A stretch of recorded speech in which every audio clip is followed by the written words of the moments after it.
I'll be the last one standing. 2 hands in the air, I'm a champion.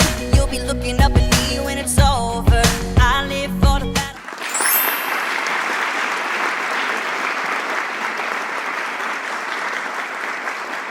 Hey guys, where's Pixie now? Of course, I'm in my home in Charleston, South Carolina, ready for the 8th episode. Can you believe it already?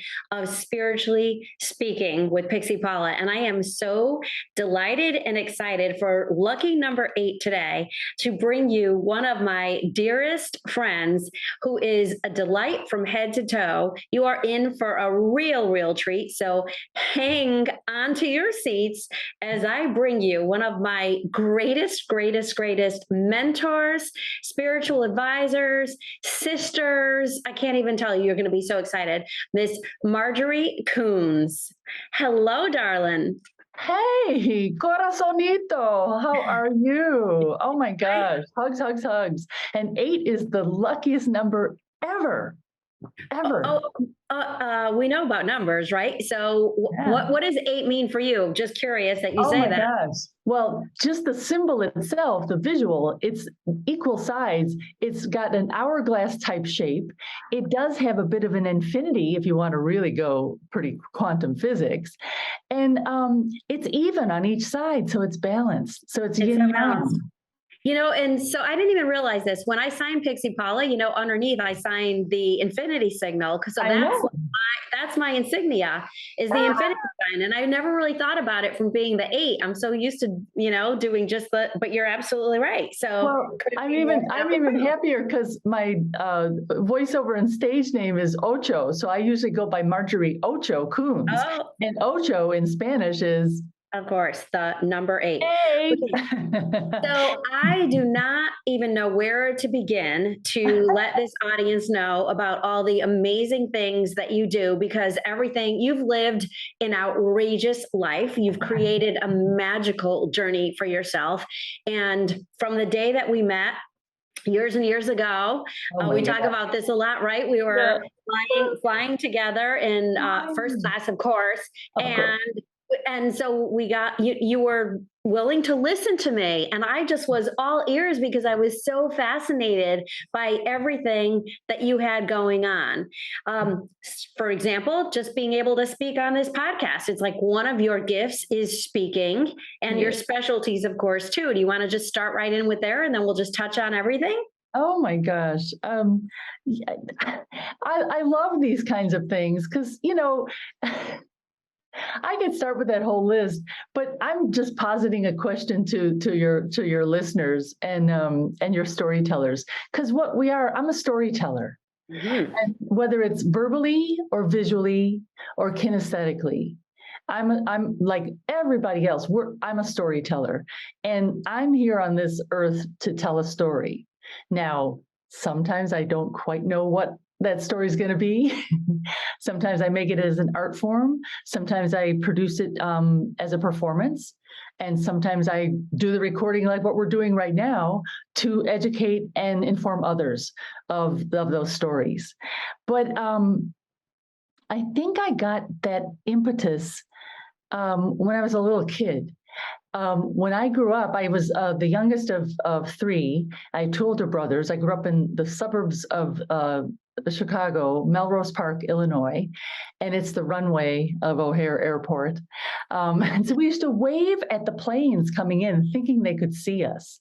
Sure. And I said, gosh, I'd love to find out where they're coming from and what kind of stories they have and where they've traveled. And, you know, we're like waving, saying, please tell us anything. We're crazy. But at my house, I had this huge picture window. And every season, I think I was like the predecessor to Hallmark cards, because I would decorate. I wanted to draw. I used to draw on the walls of my bedroom, and I'm sorry, parents. But I would just like draw and doodle and then write in crayon and write in chalk, and I'd try to like hide it or erase it or cover it with fabric if my mom and dad came in the room and said, "Oh, I'm just hanging fabric on this wall, covering a drawing." But I had the privilege, and my parents had the foresight and the gift to allow me to really express myself. So I would put decorations on the big picture window facing, of course, the street. So I already learned at a young age that I had to like get the word out or get the thoughts or feelings out on a screen, on a window. This is way before computers. So in a way, I was ahead of my own self, but I loved doing that. And so it just kind of snowballed into a lot of other things.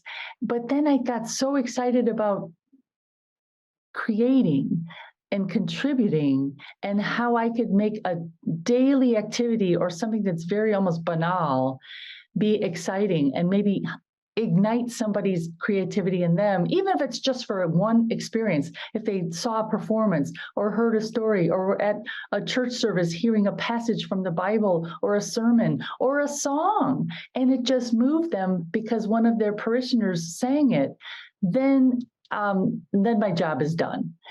So I just think I developed that kind of, some would say approval.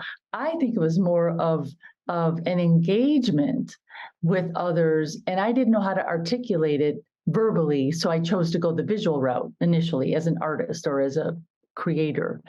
And so I kind of It sounds like you're saying you were really in touch with your purpose. And I talk about this all the time, in my topic, passion versus purpose. So it's like you identified with your purpose and you were ready to take that artistry to whatever form it needed to be delivered in for whoever needed to receive it at the moment. Right. And that's really at such a young age, that's a great thing for you to grab that, understanding and then remain in that alignment, no matter how many various art forms it took. Oh my God. So, okay. So share what was your first, what you consider your first big break into the artistry world besides what's happening at home? Where did you go from there? Wow. It's still kind of back to my childhood. So I'm going to de-hyphenate myself and just get back to who I was from the early age. And we had a competition or a poster contest. I love making posters. When I used to go to the Cubs games, I'm still a Cubs fan. Hey, everybody, Cubs finally won the World Series like a couple years ago, finally. But we used to go to the Cubs games and make these big banners so that we could maybe be seen on TV and wave to everybody. And we made this big production in our garage. I think we went to a game with Cincinnati Reds, and I came up with this slogan, Cubs power gets the Reds out. I was already into branding. So, but we got on TV and we were so excited. But we had this crazy 2.0, kids banner for sure, but who cares? We just had more fun with the process of that. But that led into a poster contest that our church was part of. It's Episcopal Church, St. Patrick's in Franklin Park, and they had a pence can drive. You pitch pennies for pence. So you put pennies in at every meal as a thanks and offering to help others in need. And they would collect cans and cans of these pennies way back in the day. Or you could put more different coins and dollars and whatever in. But we had a campaign and a contest in our diocese to create a poster that would embellish this whole campaign. So baseball theme, I was influenced by the game, and since we won that game too, I had a poster that had a baseball diamond, and the pitcher was the little pence can, and I had a slogan saying "Pitch in for pence," and the baseball was a penny. So at that age, I was without having the school knowledge, if you will. I think I acquired that knowledge from growing up in a family that maybe was more of a lower middle class, not your on whatever side of the tracks you want to call it, but we were extremely resourceful because we had to be. Sure. And so I feel in some ways that was not a handicap at all. That was the best way to grow up ever. I sometimes discounted that when I got older, saying, gosh, we didn't have enough. And then I said, oh no, we had more than enough.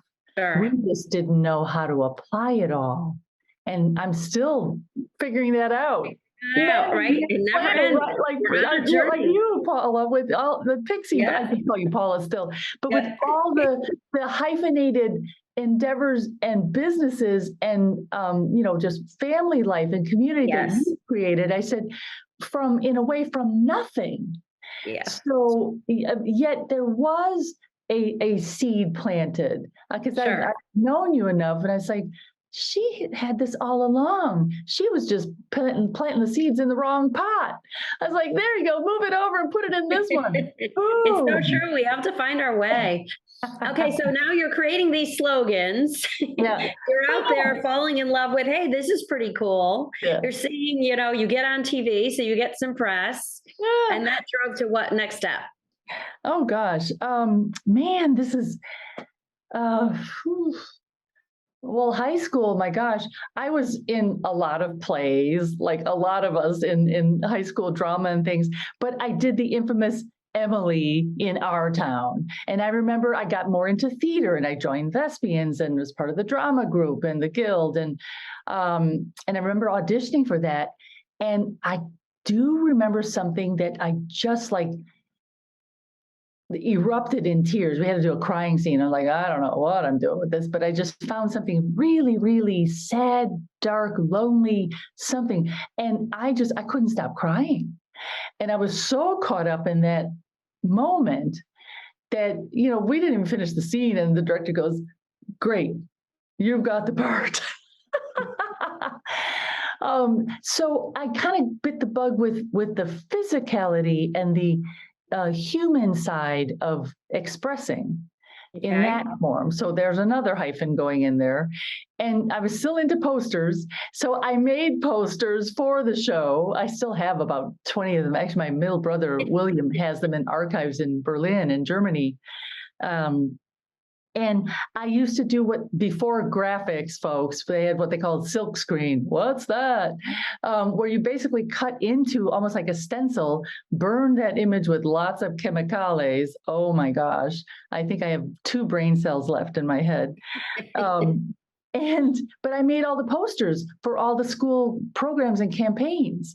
So again, I was helping and advertising and creating an image for other creative projects or expressions. And I kind of didn't know that in a way. I was just, miss everything in a way, like you name the activity, I was in it. To a fault, because I was so involved in so many activities that I almost didn't have a solid base of myself. Interesting. So I retreated a little bit. I also played flute for like 15, 20 years and was almost going to become, a flautist. And part of it was a bit of a financial situation that we had a possibility to do a scholarship, I think in Interlaken, and possibly go to Europe. And for some reason, my total heart wasn't quite in it. I thought, wow, it was almost that I wasn't listening to my body, because when you go by gut instinct, I love playing it. I still play, yet it just wasn't the real core, the real, I think, purpose that I was meant to be part of.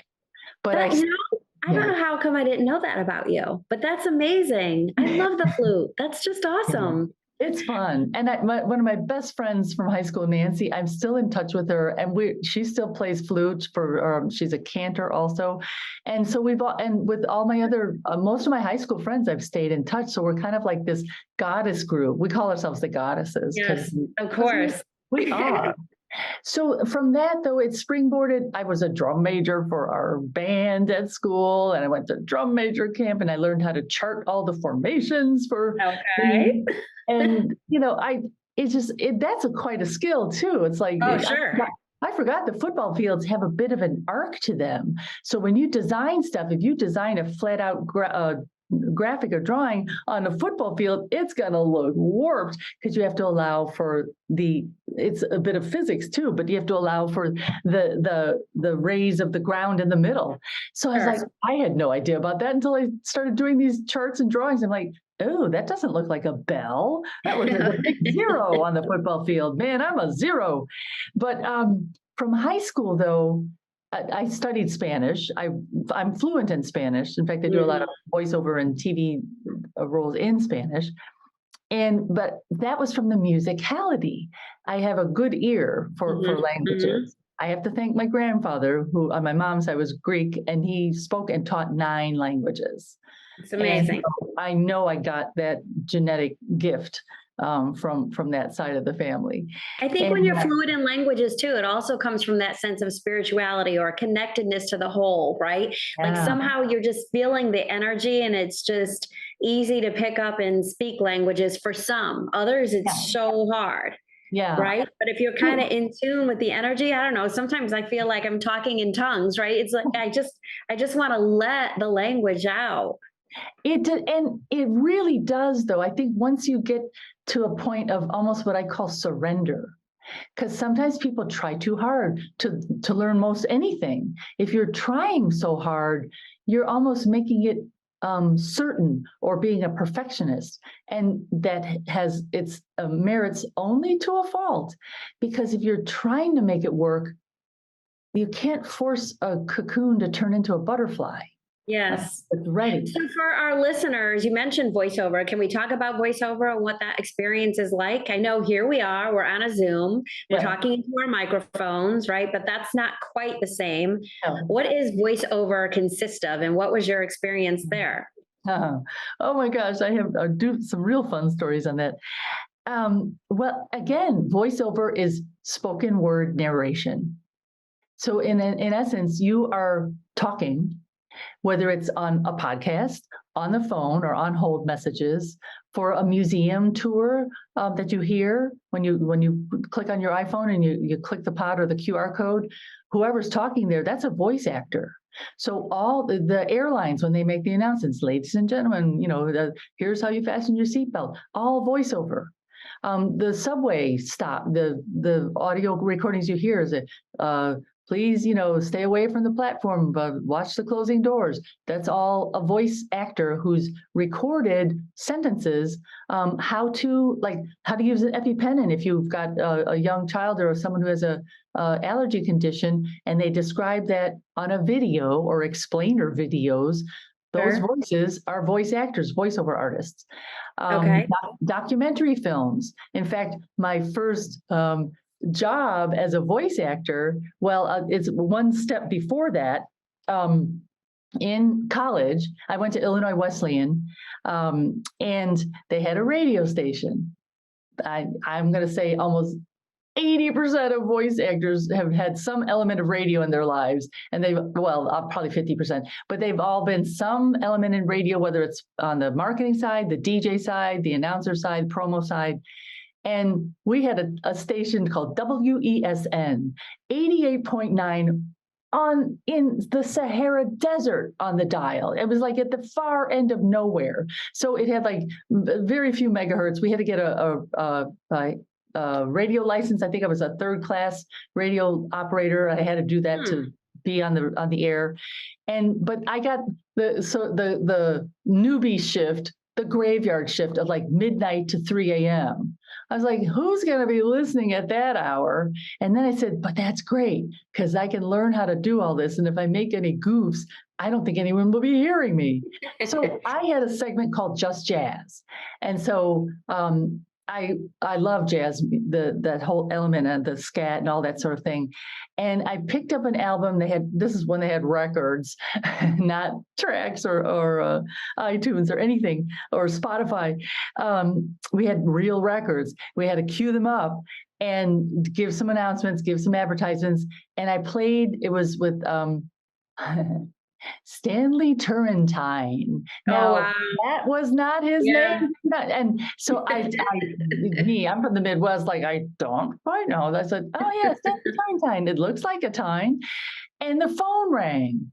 And I was like, oh my God, I have a listener. I have a caller. Oh my God. The phone had not rang for like 6 months. I was like, that's amazing. It's like, I'm talking to no one. So a gentleman, and I said, hey, WSN. And I think I went by radio named Maggie K. He goes, hey, I love your program. You got a great voice. He says, but I just want to let you know the way you mispronounced the jazz saxophone player, and his name is Turrentine. I'm like, oh my gosh, first of all, thank you for being a listener. And secondly, I'm embarrassed, but thank you so much for giving me the correct name. And so I went back on the air and said, I love my listeners, as if I had thousands of them. But in my mind's eye, I did. But I was like, holy shit, Taki. I was like, man, I'm like a zero. And I said, no, thank God you made a mistake now. But then you were able to just roll with it. And as voiceovers, we burp, fart, everything when we're recording stuff. It's like, come on, doesn't everybody? But then that led into, I still wanted to be like a DJ. And so I worked as a DJ at a discotheque in the outskirts of Bloomington, Normal, Illinois, at a club called Bananas Disco. I'm like, seriously. And so I had all my records, and this is truly when you would spin and sort of, you could do the scratching. I was not quite into that, but I really got to control the room, because I made or break the night with the music, and you could either get people up on their floor dancing, or they're going to be going, what is this? That's so fun. I didn't know you did that. I know there's so much. Okay, but you left that up. So now you're a radio host, now you're DJ. And I was still doing figure skating also. I wanted to be a figure skater all my life. We had a little creek where I lived in Norwood Park. Tiny, we all used to speed skate, racing. And my dad was a director of Parks and Recreation in Franklin Park, Stickney, Maywood. Yeah. And so we got to go do all the programs kind of for free because, benefits being a kid of the product. And so, we would go skating, all my two older brothers and I, and my other friends on the block. We lived on a dead-end street, so we owned the street. So we had baseball games, we had clubhouses, we had cable car rides, but we had speed skating games on the creek. And there was a bend in the creek, and maybe 8 to 10 inches of ice was there, and the rest was water. So we would dare ourselves to go around the bend super fast. Sometimes you'd make it, sometimes you wouldn't. We were crazy. I wanted to be a figure skater and compete. So part of me, when I went to college, on Sundays, I go to Peoria, Illinois, to a skating rink to skate with all these other competitors. I was like, why am I doing this? I'm like obsessed. So I still skated through, when I moved, and then after college, I moved to New York. But I basically I got into ice dancing because I wasn't really cut out to be like a solo skater. Let me tell you, the body shape I have is let's be an ice dancer. So I'm like, my ego got over there. Imagine your bio. So now you're like, all right, you're an actor for hire, right? And your bio is listing all of these as your skills: figure skating, flautist, DJ, radio show host. And then I go into the art again. I'm a muralist and I'm a body painter. So I paint body as canvas. And I'm all about educating we as people, educating you, if you're being painted, to love the skin that you're in. And talk about spiritual and powerful. It is really powerful. Sure. Because you are unmasking all the things that we think we are, whether we put on the clothes that have a white jacket that may appear to be a doctor or a nurse or something, or a suit that may be, some kind of business type or, formal gathering or speaker, or you put on an apron, you may be a chef or something. But when you take all that away, you're really, the real you is underneath all that. For sure. And it wasn't about just painting people that had zero clothes on, because I would paint almost like flesh color on the person, and they wear something like either like a G-string or some kind of pasties or some kind of covering. So it wasn't about that at all, but it was about freeing up that person to really become who they were. And I could tell just by when I painted certain canvases, certain people, that at first they were like a little bit stiff, a little bit nervous, and then they just own themselves. And also I had a design in mind, but it changed because I got to pick up on their energy and also their boundaries. Because there were some people that said, don't paint my elbow. I never asked why. But I also would have almost like a prayer or kind of a silent a minute before I would start, and I would just be with them, and I'd just kind of either look at them, or just kind of, put my hand on their shoulder and just have silence, no nothing, and no agenda. And there was just something very powerful about that, and very grounding, very grounding. I mean, that is a totally raw experience. Somebody is bearing their entire naked body as the canvas. And now you're going to create this mural all over their entire body. Yeah. And it's about trust as well. But even with all that, how that started from college, I mean, I did a bunch of art projects there where I did all these lighting projects, and that led into what I'm doing to this day. And I did these light shows on dorm buildings and our science and English building of bands of light, and I set music to it. This is, again, way before technology. Man, if I had the technology now, this would have been, but I designed all these patterns on my dorm, and how I would make and I had all the women in the dorm have a schedule on where they turn on and off their lights when I'd signal with a track and field gun that you'd use to start races, and I use that to change the design. So I'm like firing off this track gun, and then there was one time where one of the lights was supposed to go off, and they had it on, and all the people, the participants watching, were like cheering it on and also yelling, saying, "Hey, 6th floor, turn your light off. Your light needs to go." So then I realized I was getting the public to be a participant of the work. And that led to work that I do now as an artist of participatory work. So my motto with that, even on my website, it's MarjorieOchoKouns.com, but it's all about social engagement, viewer as participant, public art worldwide. That was my motto for years and years and years. And now it's morphed into, I produce legacy-worthy storytellers who are fueled by art, culture, and technology. And I also happen to be one of them. So that took a little while if you want to get elevator pitch, or when I go to a event or a reception and someone says, "What do you do?" I don't go into like, "Well, I'm an actor, I'm an artist." I tell them I produce legacy worthy. I tell them that one sentence, and then it's all back to them. Yes. Because it took a little while to like get that. Yes. And what a gift, because that allowed me to really get whoever I was listening to instead of talking to. So absolutely. The last time I was with you, you were working on was it the Lantern Project? Yeah, and I still am. It's kind of did a few twists and turns. Welcome to public art. You're dealing with the public and bureaucracy and paperwork and approvals and dollars. So what was that project though? What was the premise behind that? I've given it a new name. I'm launching it as Lighting the Way. Lighting the Way. It's about all about being seen and heard, but in a public setting. So I'm setting up street lights, or they're Lotus Lights. You've seen them all over cities. They're sort of green poles, very sort of French metropolitan, the Metropole subway stop or metro stop.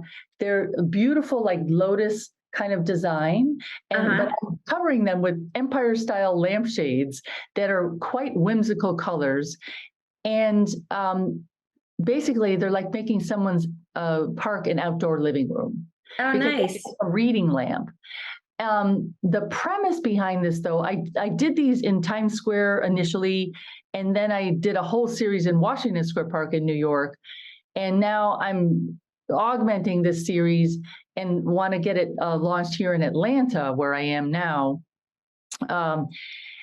Partly because there was a project going on with the city And they've got a big campaign with Activate Atlanta for 2026. Yes. Part of that was to have a light rail installed in southeast, southwest quadrants here in Atlanta. Okay. Well, now I'm going to jump into the P word. It got a little bit politically poo-pooed. So they got voted down. They proposed to have buses. I think that's what they're going to go with. Because it was a little more affordable. I'm not going to say more about that. And build another lane on the already crowded interstates and lanes and, on Camilton and Metropolitan. Yeah. And have buses that will still transport people, mass transit. So my intention to be seen and heard is to have these shades in various parks in both Southeast, Southwest Atlanta, where those projects got voted down. And the way these lampshades really shine, pardon the pun, is I want to invite the neighbors and the residents, old or young, to have a say in the designs that go on the shades for their park. So that's beautiful. I'm the catalyst for this. So I'll set the shade and the color, but I'll allow something in the design that there could be like huge, like blood cell blobs on these, but in the cell itself of the circle, the neighbors or the parents or the guardians or the grandfather can have a say in what may go on one of those shapes, but indicative of their neighborhood. And then it creates an ownership. So that's really their project. And I have given them an opportunity to create. That's awesome. So if we see a beautifully decorated lamp shade in one of these beautiful parks lighting the way, we'll know that that was from your inspiration and creation. And what a way to bring people together and community and give them an outlet to share their artistic values with their community. That's really awesome. Yeah. Okay, so body painting, lampshades. I know you do lots of still work. I'm looking at that beautiful tapestry behind you. So there's, great stuff. And by the way, we'll put all of your websites and information up so that our listeners can take a look at everything that you're doing and all of the contributions. Oh, wonderful. Yeah. It'll be great. So let them know where else, if we wanted to hear about Marjorie, like where else might we have seen you or heard you, or how can we find out? Well, if you went to Pratt Institute in New York City, and went to their graduation ceremony at Radio City, I was the name caller for the past 5 years now. Wow. So I've announced at Radio City and I've announced at Madison Square Garden Theater. The Pratt had a graduation there. And then the New School had their graduation that I announced for at Arthur Ashe Stadium this past May. So I've got a few bucket lists, and you'll probably see them on the episodes. They're long ago, but one of my first jobs, though, as a voice actor when I was in New York, was I did all the dubbing for the remix of the Fleischer cartoons in Spanish. So for Olive Oil and Gasparin, and I think, it was Gasparin, Olive Oil, and I forget who else. But that was my first job. And they had the beeps were going, and I had to match the flaps speaking Spanish. And they were speaking English, and I had no clue how to really do that. But I had to learn immediately, and it worked.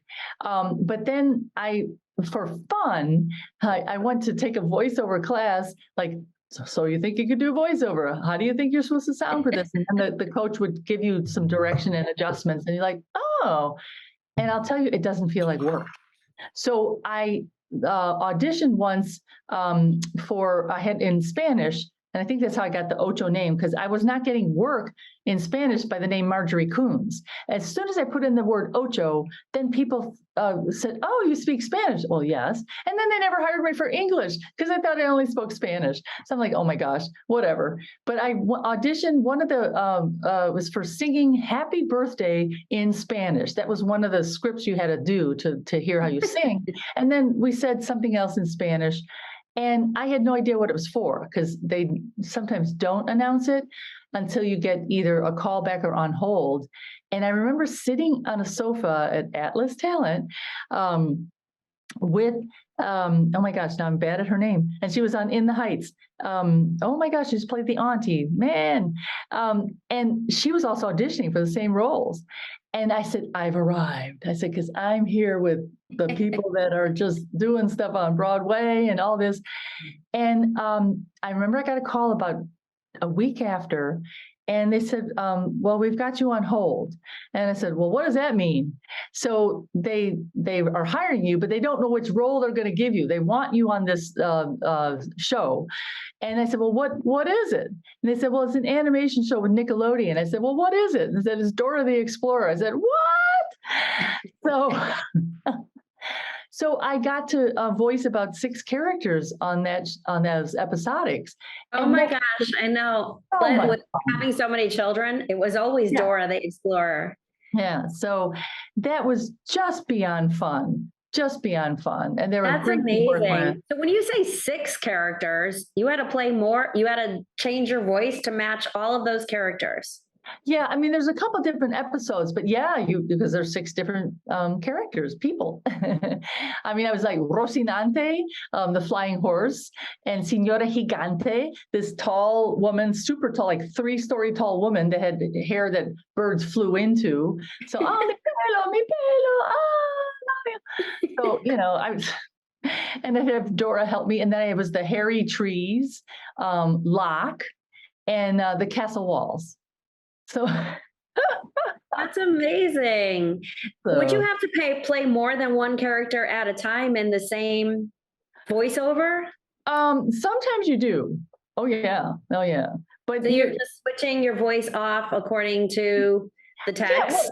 Yes, but you just kind of morph yourself into that other character. And if you want to go academic, yes, you switch your voice or tone or timbre. But I also work physically too. There's certain ways I could stand and even, almost bad posture to sound much younger. Because I just watch a lot of people in like the quads or in the Washington Square Park, and they're all standing with slouched shoulders and hips thrust forward. That's hilarious. And that's pretty impressive and exciting too. Okay, so your voiceover for Dora the Explorer show. I love Nickelodeon. I've got my own Nickelodeon stories, but we'll do that another time. Okay, and then what about physical acting? I know you said you did a little bit, you were acting obviously in school, but did you ever take on any movie roles or go into physical acting? Yeah, there's a couple of shows that I was in when I moved to Louisiana about 7 years ago, and part of it was I was kind of burnt out. I lived in New York City for like 37 years in the coolest area, like Greenwich Village, and on Minetta Street, I had a really fabulous place. It was a great base. At ground floor, 2 bathrooms, 2 entrances with a fireplace. $500 a month was my first month's rent. Yeah, that's how long ago I was there. However, I kind of bit the bug with the acting side again.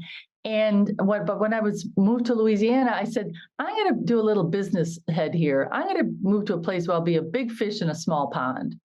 And I got more work doing that than being in a sea of, 8,000 people all going after the same thing. I said, I'm going to go where there's a different kind of demand and not as demanding. So net, I had more opportunities. And I did land a role playing the Aunt Rochelle in The Iceman with Michael Shannon and Winona Ryder. And I was Winona Ryder's aunt. Oh, and yes. That was with John Fertitta was in it. Oh, yeah, absolutely. So much fun. Michael Shannon is like the Wikipedia of character development. And I remember when Winona met with him they went for a drink or something during one of the presets. And he literally sat with her for almost, I think, 2 hours and just went over her character because they had a number of scenes together for the movie. And then I remember I had to pick her up from her date with him before they got married. It was a gruesome story, but I remember I had to drive a 1957 Studebaker, and we're filming this in Shreveport, Louisiana. So they wanted to make sure I knew how to drive the car, because most actors are in LA or then they don't drive, or they drive, but New York actors rarely drive. And so, so they had me go to the lot and just drive with the stunt guy. So I forgot that 57 Studebakers have 0 power steering. So you're turning, you're like, oh my goodness. But then you learned how to just release it, and the wheels would right itself. The steering column would just go back and said, this is fun. So I said, let's go around this curve again. The guy was like, oh, so you really know how to drive? And like, darn straight I do, you know. So I just had fun, like warming up the car. But then during the scene where I had to pick up my surrogate daughter from her date, it was pouring down rain. It's a rain scene. I'm like, oh, great. Those are great and could be disaster. So I'm in the car. I've got, you know, they said, just pump the brake and pump the accelerator, because the car was not the most efficient operating. It's an oldie.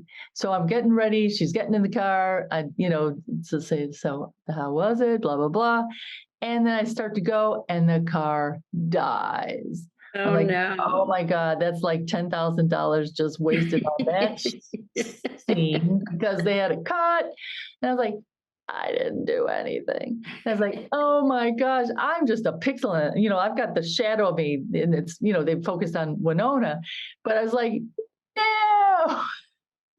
So, but you know, they brought and then we did finally shoot the scene. It was funny because the stunt guy came by and says, oh, I knew it. He says, you did everything right. No, it wasn't you. I said, I know, but you know, we have to do the whole scene again. He says, don't worry. He says, that's what showbiz is. I was like, so that was how I cut my teeth on that. It's like, so I just learned that those things happen. Yeah.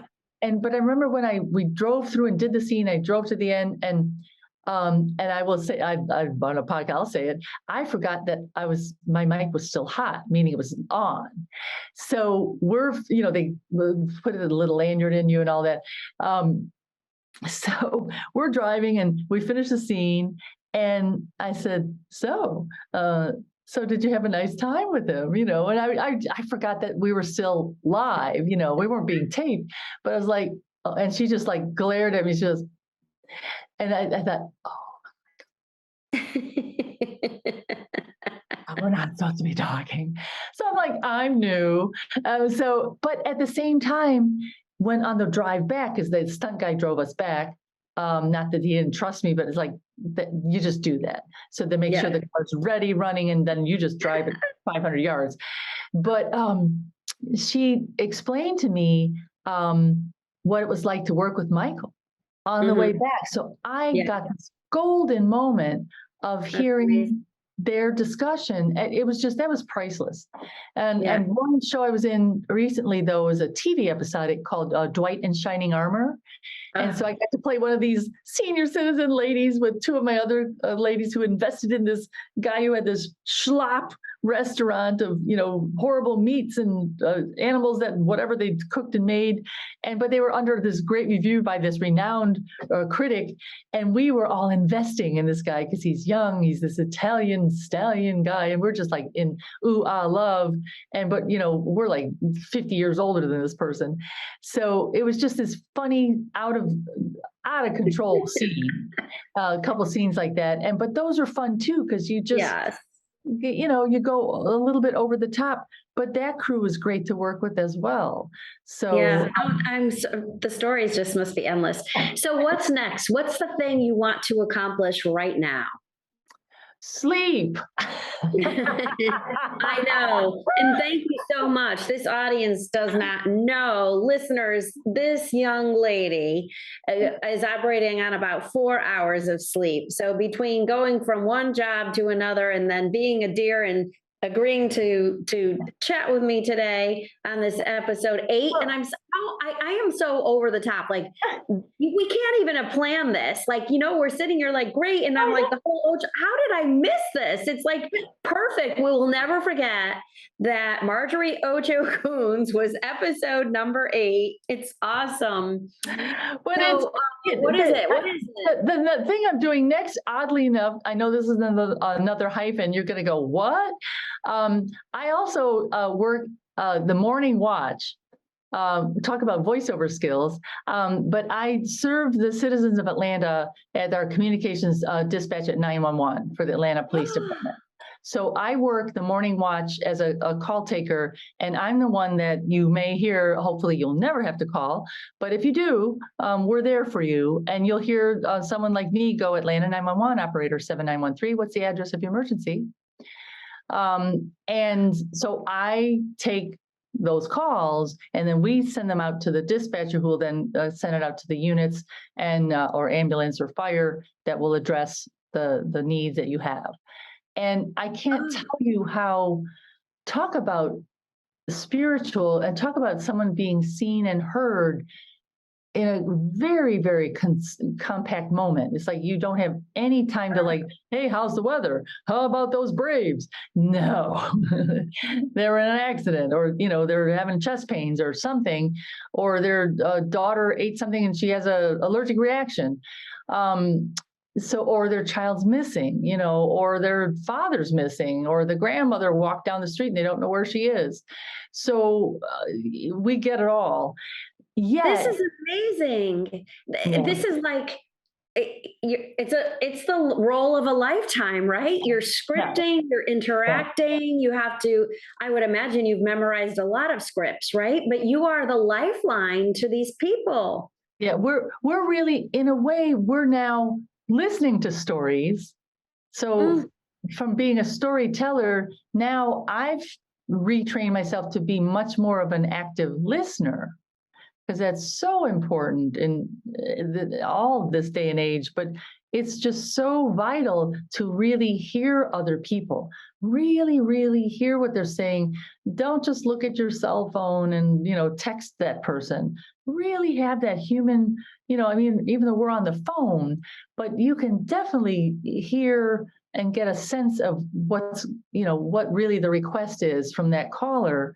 You know, don't get me wrong, we get some doozies, but at the same time, all bets are off, because there's a heightened sense of urgency. And so I feel in some ways I'm going on a movie set, or actually like I'm a casting director going to cast people for a movie. And every night I'm casting people for a new film.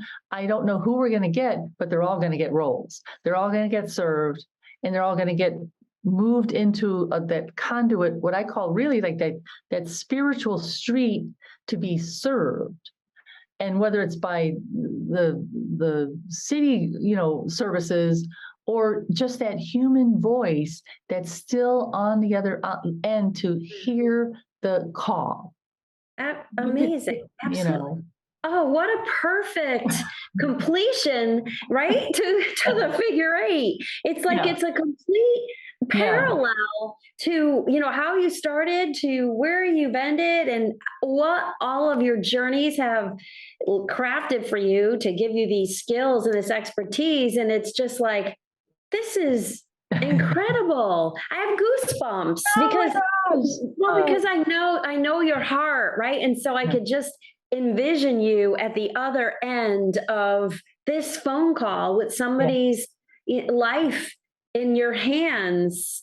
That's just, it's an amazing way to look at it, though. Like you're saying, they all have roles. Like, oh my gosh, I just love it. Love it, love it, love it. Yeah.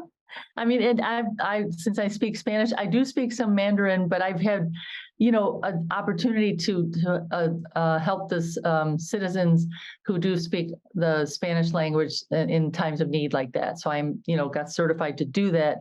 And boy, that's quite an honor, and also a challenge at times. But I can hear them just settle a little bit more when someone else is on the line that just speaks, you know, that same language. It makes a huge difference. And I know they have I Speak ATL here in the city for all kinds of programs to serve multiple languages. Like I think there's over 50 different, even 100 something languages.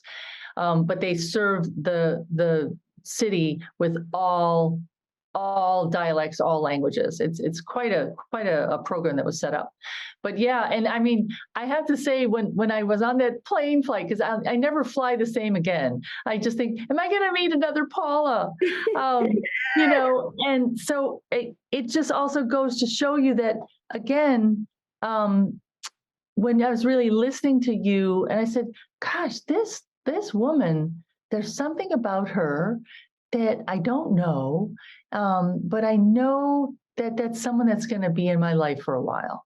And here we are, even though I know we wove in and out, but I was like, oh my gosh. So I'm thanking you for for inviting me to be part of your world on these podcasts, which I think is fantastic. It's because it's so your heart, and almost like that harpist, that when you play all the strings, the vibration from that goes into so many facets of you with your business, your family, your community work. I was like, you're really a harpist. Okay, I'm loving that. I've never thought of it that way, but yeah, I feel like I have a lot of strings being pulled. That's for sure. You do. I might be the harp, not the harpist. That does it works. It works. You're still making the music. That's what works. That's just amazing. Oh, well, continued success. And this is a great thing. So I know you didn't get much sleep. I appreciate you getting up early before you get on and do this night shift. And we'll say a global prayer for everybody this evening, that everybody's safe and there's no emergencies. What's just out of curiosity though, like on a busy night, how many emergencies happen in the Atlanta area? Wow. It depends. Usually, and it's not just the weekends, although that's a pretty heavy duty volume of calls. We've gotten sometimes anywhere from 1,000 calls. But I think one night we got almost 1,500 calls. Oh, wow. And not all the same kind of situations. But that, and this is just during that morning watch shifts. That's just one of 3 shifts. So I don't have the numbers on the other shifts, but it could be a pretty nonstop time, and then it could just be calm. So is it true what they say, that on the full moon, all the crazies come out? Let's just say we get a lot of interesting calls during the lunar lunch hour. It could be it could be interesting. Yeah, we get a lot more disputes, a lot more accidents, oddly enough. That's amazing. Yeah. I don't want to, as we're wrapping up this, I'm forever going to episode 8 with Marjorie Ocho Kouns. I want to touch on your artwork again, because it's absolutely beautiful. And I do want to throw that up there for the listeners to just take a look at some of the projects that you have. Now, is your artwork for sale if we wanted to purchase some of your? Yes. Oh, yeah. Yes. Oh my gosh. I may do the crazy thing that you don't normally do on these podcasts. I'll walk you down the hall. I'll walk you down my red carpet. Okay. Everyone has to have a red carpet. Do you see that red carpet? I see that red carpet. You're for real. It's a 35-foot long red carpet, baby. Absolutely. So I'm going to do that weird selfie stick without a selfie stick. Gosh, I never walk. I walk backwards. Oh my gosh. So this is a huge one called Tornado that I painted. It's a scroll painting, but I used my hand as a brush. So a lot of these, and this one is also with a hand as a brush, but it's all pigment, textile pigment. So I have a lot of these works that all need homes. They're orphans. They need to be adopted permanently. Amazing. Your hand is the brush, and it's on a is that a tapestry or a scroll? A scroll, you're saying. Yeah. That's amazing. And then, but you'll see, this is a prototype of, wait, can I get it up there? Yeah. It's one of the lampshades. Oh, one of the lampshades. There we go. Yeah. It's very tall. Behind the scenes in the artist studio. Love it. Up close and personal. Thank you so much for sharing that. God, Paula, this is just amazing. I can't wait to see you, because I know we've got a fabulous event coming up in September. Thank you. We'll end on that. We are having a skirt summit coming up in September 12th through 14th with about 40 amazing women who have metamorphosed in their careers and sharing their stories with how their lives have evolved through the pandemic. And who's become a different new reinvention of themselves. So those are great stories. And then we're going to have October 14th through 16th in Atlanta, a live conference for skirt women, and then we'll do the same November 4th and 5th in Charleston. Yeah. So I'm hoping you're going to be. I'll be there in Atlanta, and you'll hear me, because I'm going to offer what to do before you go on mic and on camera. Excellent. So well, we can all learn such exciting things. And if anybody wants to have this kind of a career, I mean, I never had anybody to teach me. I should have been asking you from day one. So here I am already on 8, and I haven't even taken the class. So I will be your first listener. Oh my God, you are so funny. It's never too late to learn. I mean, I'm still learning. Hello, I still take classes. Are you kidding me? Yeah, you got to keep your chops oiled. Well, from the bottom of my heart, yes. Look, we just did the same. From the bottom of my heart, I thank you so very, very much. And today happens to be the 18th. I'll just throw that out there. We've got another 8 in the day.